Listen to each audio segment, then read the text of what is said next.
We've got Chris on technical, Neil on insight, and Steve in the driving seat. It's Talking Formula One. Good evening and welcome to Talking Formula One. It has been a few weeks. Obviously, the season has finished. It's passed us by. It has calmed down. We have had a couple of weeks off. It's been relatively quiet in the world of Formula One, but we are back, of course. Maybe with Neil, maybe not. Who knows? Will he be back before the 24 season starts? As always, I am not alone. Joining me is Chris. How are you, Chris? Evening. All good, thank you. Good. Lovely. It's been a few weeks. Have you been keeping well? Yeah. I would say I've been doing a lot, but I haven't really. Started to enjoy the Christmas celebrations as you always do. Of course. The pubs seem to be visited more often than not. Fantastic. Can't go wrong. Yeah. So how about you?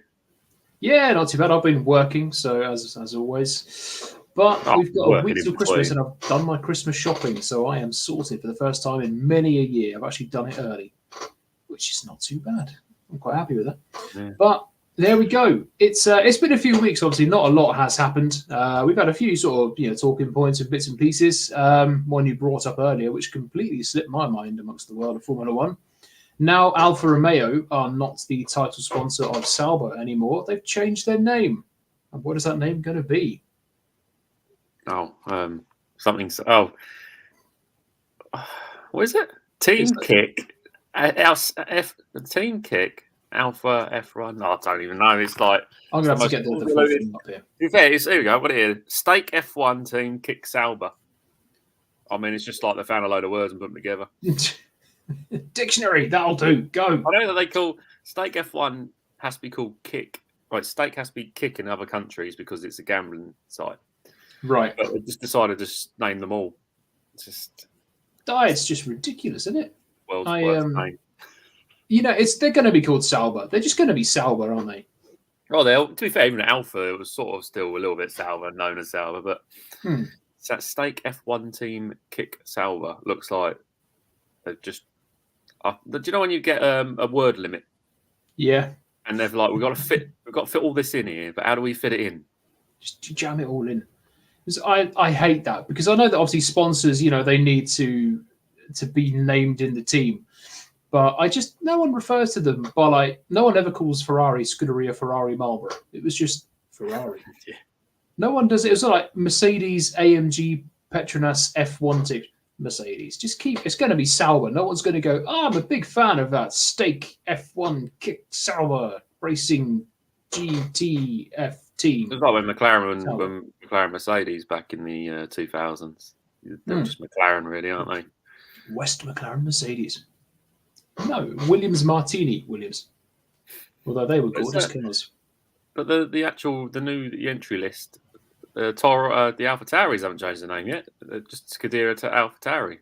Yeah, they're still because obviously it's not going to be AlphaTauri next year, is it? It's well, apparently, but officially they've the document for the team name is AlphaTauri apparently.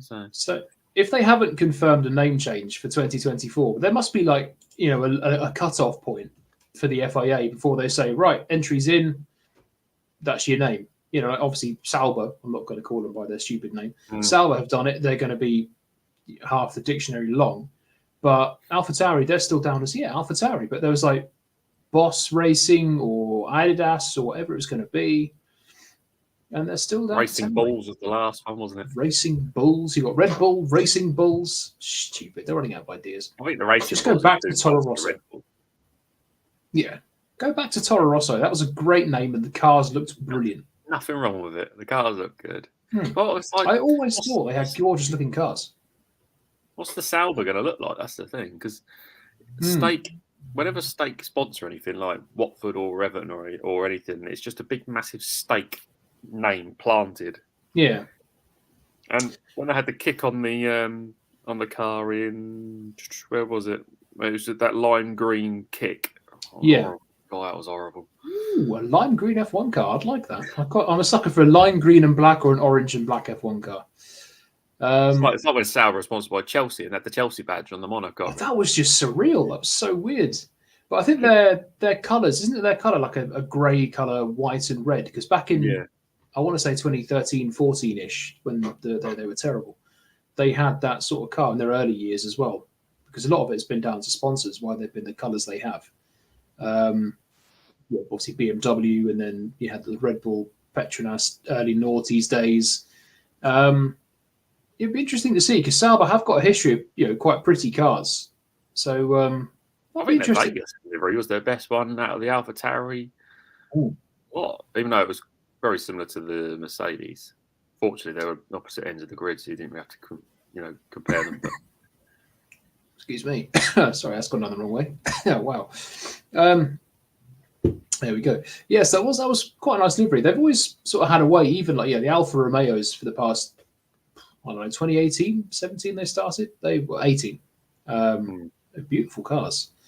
But we shall see. But they will just be referred to as Sauber up and down the grid. Because even like when you watch Ted's race notebook or quality notebook, even when they were Alfa Romeo, he was just referring to them as Sauber. So they're just going to be Sauber, aren't they? But it remains to be seen. Long live Sauber. It remains to be seen what the AlphaTauris will be, if they ever will change their name, or if they're just going to go, sod it. One more year as AlphaTauri. Go back to Minardi. Go old school. But it remains to be seen. One thing we were speaking about, obviously, off the show the past couple of days is a bit of almost like a season, not a season review as such, but a team and a driver that has surprised us or impressed us and disappointed us likewise as well. Because it's been a year of very impressive teams and drivers. It's also been a year of disappointments. We've had drivers that have really not shown their hand or not been consistent enough.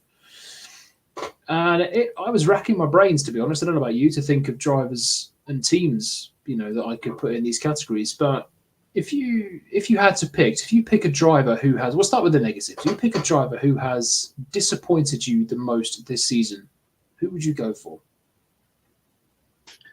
See, I took a lot of think about it, really. I think I had to go with K-Mag. Yeah. I think Kevin Magnussen was extremely disappointing this season. To think that he come back last season, hadn't driven an F1 car in a year. The new set of cars are an absolutely decimated Mick Schumacher. Effectively kicked him out of his race seat. And then this year, Hulkenberg's come straight in and pretty much annihilated him. I mean, how many times did K-Mag finish second last in a race? Didn't get out of Q3. Looked decent enough in FP1, FP2, and then just didn't turn up on the Saturday. And for a man who's probably he's been F1 10 years, I thought his season was abject at best. Yeah, I suppose fairly limited with his machinery. The Haas did absolutely roast its tyres within 3 corners, and all the quality. We saw it a lot with Hulkenberg. Hulkenberg was getting that car in the top 10, and in the race just fell back. But he was absolutely schooled by Hulkenberg. Again, Hulkenberg had a few years out. He hadn't had a full-time seat since 2019, I want to say. He had a couple of stand-ins, didn't he? But Hulkenberg absolutely schooled him. So disappointing season from K-Mag. Yeah, I thought his qualifying was the most disappointing. As you say, Hulk put it in the top 10 quite a few times and then just went straight backwards, which is fine because that was just inherently how the Haas was. It just couldn't hold on to a tyre for more than 3 laps. Yeah, but he wasn't even consistent in the top 10 in qualifying. He was often out in first Q1. So it was disappointing. I mean, if there was better options, more reliable options around, I probably would have thought he wouldn't be in the seat. Yeah, case of but there's only really rookies around, and I don't think Haas want to take that chance again. No, because they're always on such a tightrope with budget and expense that they know they're not going to be 5th in the championship. They're not, they know where they are is where they are really unless they get a real big investment. So they're happy to go with experience who won't cost them $3 million a year in crashes. Waste their entire budget. They'd rather spend $500,000 on damage repair and finish 12th, 13th in a race and absolutely obliterate all their cars like Schumacher did and Mazepin especially did. Yes. So. Well, Mike Baker, evening. Welcome in. Hope you're well. Metal Chase, welcome in as well. It's been a while. Good to see you both. Metal Chase, Oscar Piastri impressed you the most? Good call. We'll certainly get to the most impressive drivers as well. So you've gone for K-Mag for disappointment. I was racking my brains trying to find the most disappointing, and the two I was really struggling. It was between Nick de Vries and Sergio Perez, to be honest with you. I did think I toyed with Perez. Perez showed flashes of what he can do. He obviously won 2 of the first 4 races, and we thought, oh, here we go. Hang on. Sergio's got something cooking here. But then he just absolutely fell away. But Nick de Vries, he finally got his F1 chance. You know, he was tipped years ago to be the next big thing. He's a champion in other formulas, Formula 2, Formula E. He finally got his race seat or race debut with Williams in 2022. Looks really good. Got a race time seat at AlphaTauri full-time seat, AlphaTauri, and he was apocalyptically bad. Consistently off the pace of Tsunoda, crash happy, slow in the races, didn't even make it through the season. So very disappointing. I think it bit AlphaTauri right on the backside because they acted so maybe impulsively to get him on board. And it came back to bite them on the backside. So very disappointing from Nick de Vries. But he's now racing again next year.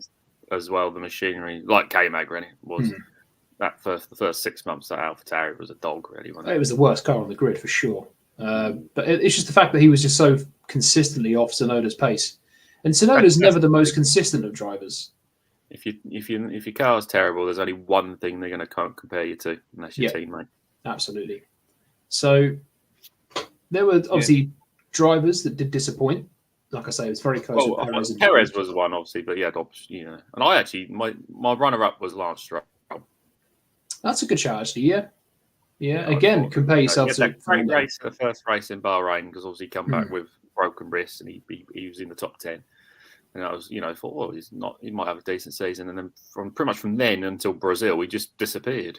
Yeah, very anonymous. Singapore being a huge low point. Yeah, it's very tricky. I'm going to have to go into Vries, I think, just because he came into F1. Finally, he's got this race seat, a lot of fanfare, and let himself down.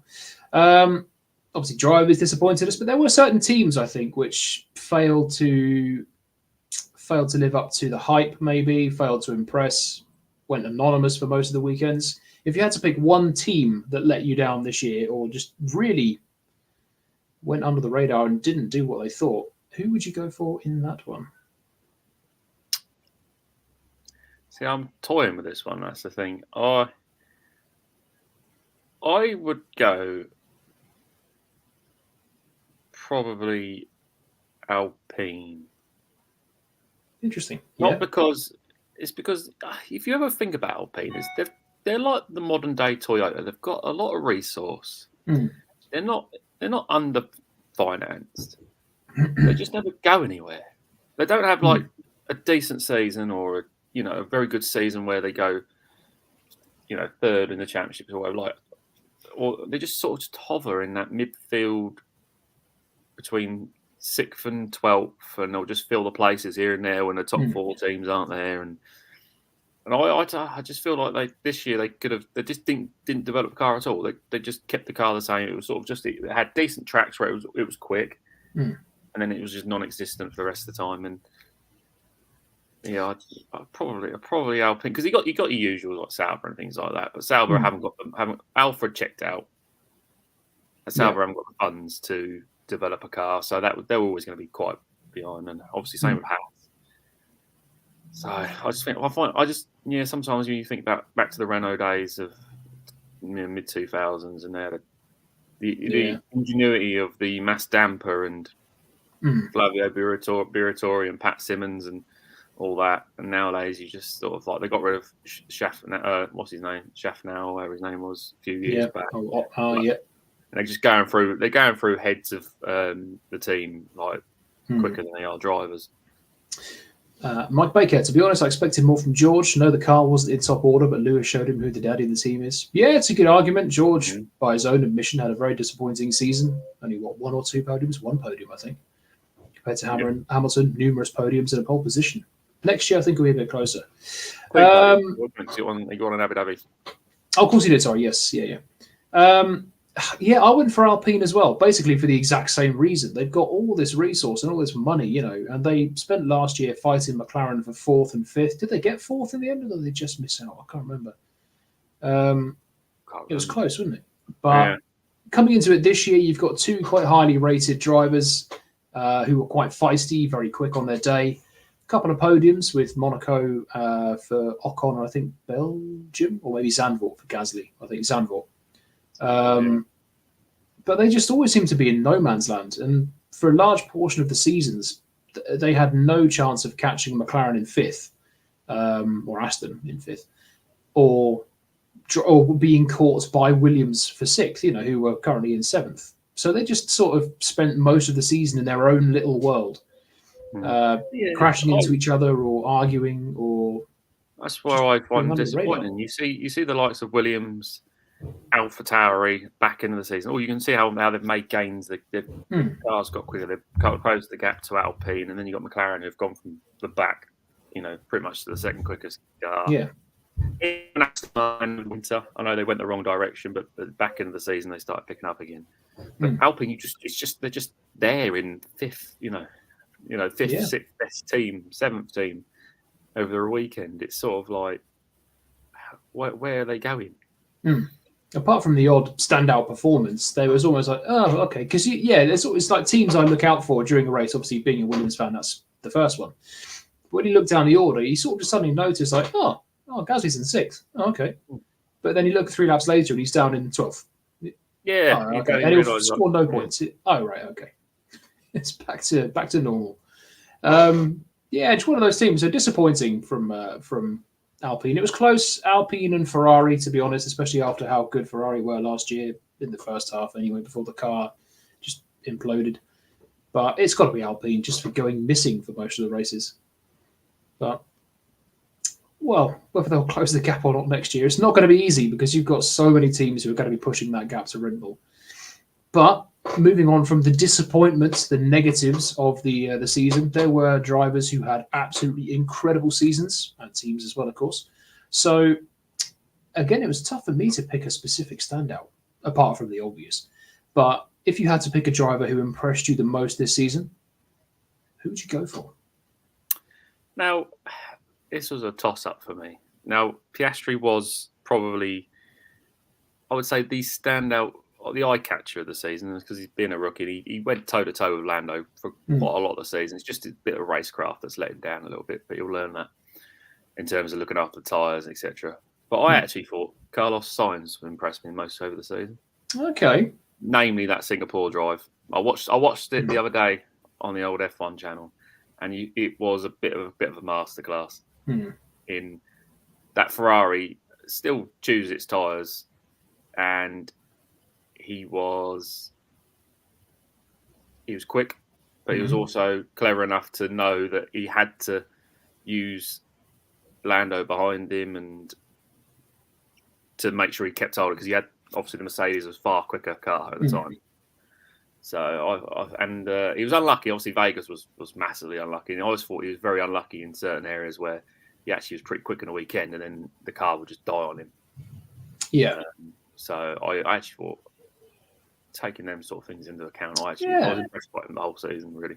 That was a good shout. And there was a period of time where he was, definitely the quicker of the 2 Ferrari drivers, and he was the one. Obviously, he had the championship position for a large portion. He got the only win of the season. Charles Leclerc showed what he can do in quali, but then just the pole to wins for Charles is not good. I thought Carlos was more. I know it doesn't look it when you look at the driver standings, but he was more unlucky. I mean, obviously Charles had his issue in Brazil on the way to. Yeah, but I think actually Carlos was more consistent than Charles were the whole over. It's a good shout. I was quite impressed by Carlos Sainz, actually. Yeah. Touching back on disappointing teams, Metal Jace, I was expecting more from Aston based on their start. Yeah, 100%. Just dropped off, didn't they? Whatever upgrades they bought turned out to be downgrades.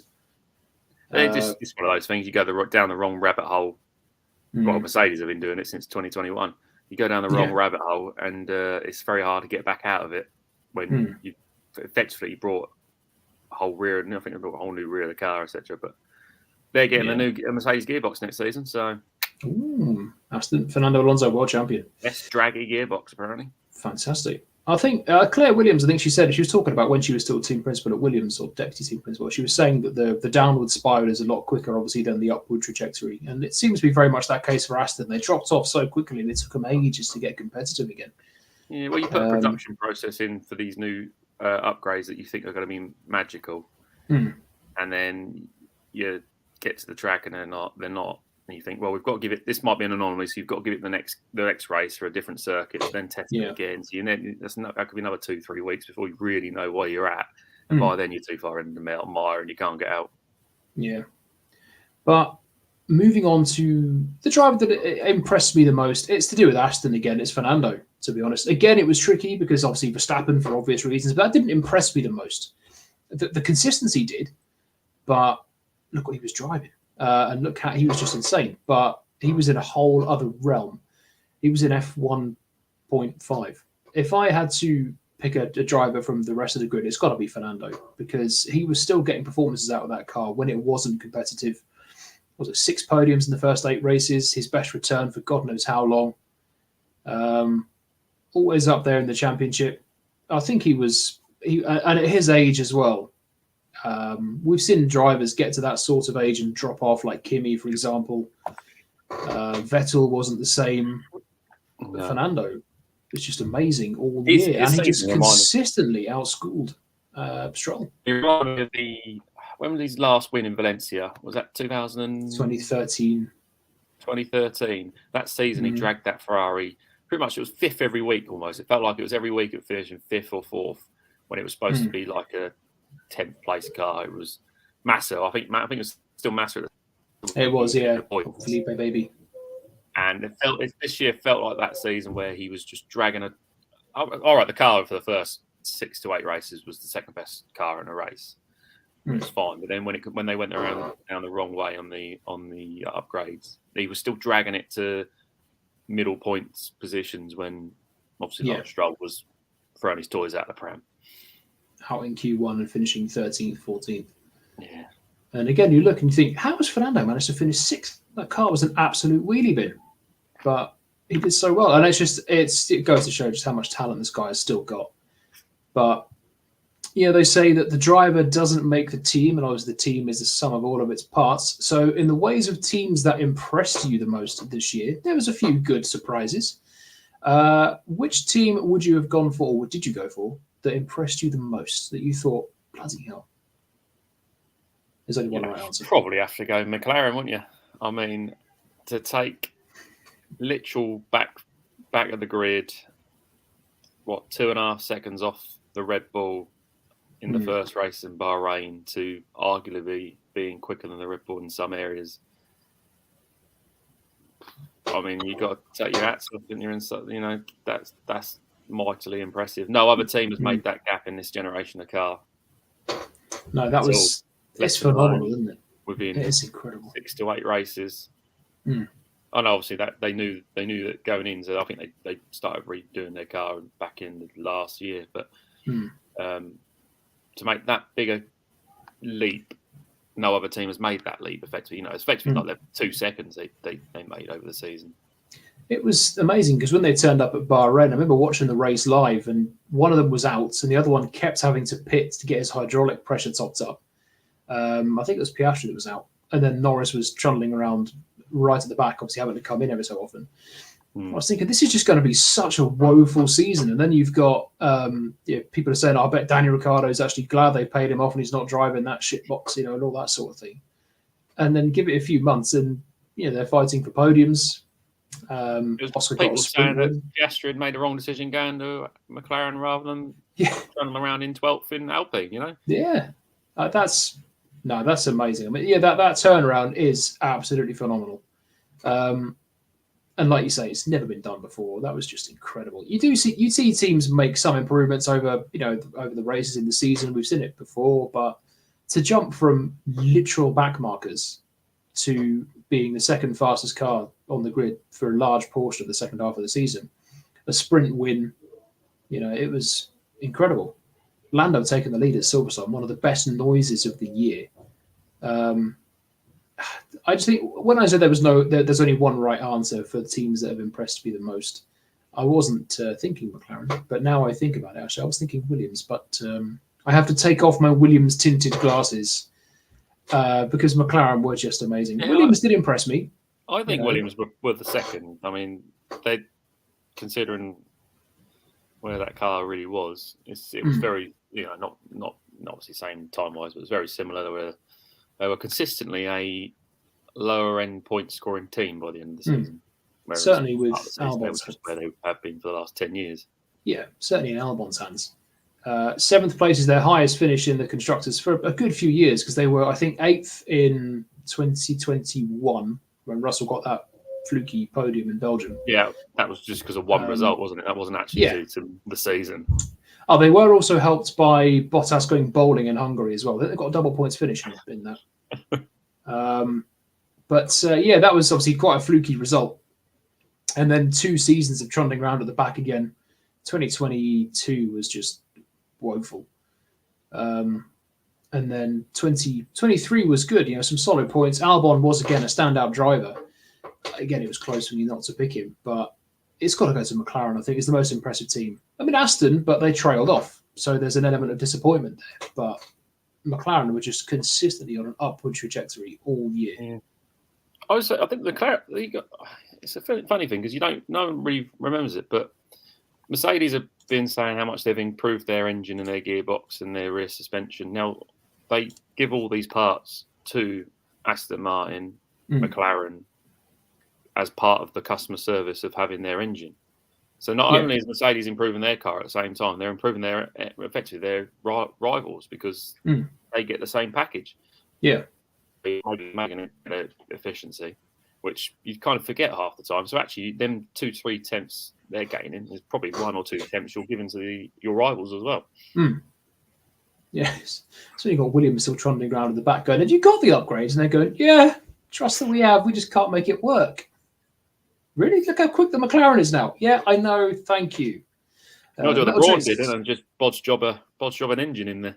Yeah, I'll tell you what, just see if you can sneak an old BMW V10 in and just rev limit it. There you go. Metal J is Ferrari to launch their car on the 13th of February. It's not a Friday, is it? Let me have a look. If it is, they're screwed. It's Tuesday. That'll be fine. Okay, 13th of February. So that's the first new date we have for the new cars. Yeah, I bet it will be red. I think Ferrari is still going. I think they've already said that they're going. They're sticking with their own plan. They're not 95% new, I heard. Yeah, but they're not the Red Bull route apparently. So there's apparently. I mean, how many more seasons you have to go to realise that the Red Bull route is the only route? But it's the only one that's worked. Ferrari have tried their bathtub thing, and it caused the car to be made of biscuits. Mercedes tried the zero side pod. It's not worked. Aston tried that really aggressive, sort of really serrated edge, didn't they? But it had loads of holes in the side. That didn't work. And Red Bull are going, oh, yeah, we're fine. We'll just and then McLaren just pretty much went, well, that's the way to go. We'll go that way. And they've found 2 or 3 seconds. Seems to be fine. 13th of Feb. So we have the first new car date. It's going to be red. Guaranteed. Bold prediction. As they were last 2 seasons, really, is where have Mercedes gone this year? Yeah. Yeah. Would they go black or silver, do you reckon? Yeah. Back to silver. I think they'll stick with black. I think they might alternate every other season. They might swap because, and they'll keep the overalls black, but I think they'll alternate. I do prefer Mercedes in silver arrows. Makes sense. Yeah. But it's I don't know. The black Mercedes do look like lovely. The black works in night races. Yeah, I mean, to be fair, it looked great. The lights in Singapore, they make the cars look so pretty. Those lights. I know they got obviously Hamilton's got the neon, and they got George's got the blue as well. That's sort of, but I do like the neon, and Hamilton really has the purple helmet as well. That does look really cool, especially with the black. Black and purple's a good combination. Interesting, I think actually with Williams where how this will be James Vowles' car. Yeah, it will. The first year, it's a bit too late. Pat Fry, a bit too late for him to have any real back in middle, first European race is probably where you see Pat Fry's influence, probably. But in terms of Bahrain, this is going to be James Vale's first car, so I'm sure you'll see it. I'll be very surprised if Williams aren't where Alpine are. I hope so. If we can push for the odd podium, I would love that. It's been a long time. 2017, their last podium. Well, no, 2021, obviously, with George Russell, but in a proper race, 2017. It's a big year as well, actually, because Albon's contract's up at the end of next season. There's a lot. There's a lot of next year. If he has another season like this, he will be. I don't know where he could go, but certainly the rumours are Audi are very interested. Yeah, there's a lot of contracts up next year as well. There's no movement this year. I think it's literally the same lineup, isn't it? At the end of this year, the start next year, which is a bit like, I like a crazy silly season. I do think Red Bull might sniff back round if he has an exceptional year. I think he'll be a fool to go back. Yeah, Horner loves him. Horner really. Well, I think Horner.